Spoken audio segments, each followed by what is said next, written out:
श्रियकान्ताय कल्याणनिधये निधयेत्तिनाम् श्रीवेङ्कटनिवासाय श्रीनिवासाय मङ्गलम्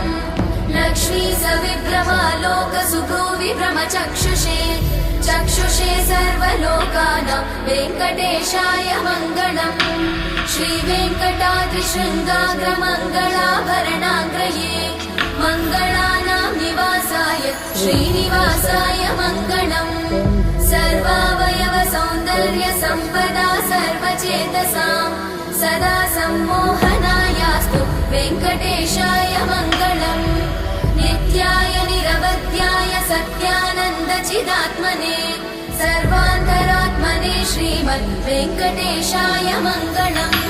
स्वतः सर्वविदे सर्वशक्तये सर्वशेषिने सुलभाय सुशीलाय वेङ्कटेशाय मङ्गलम्।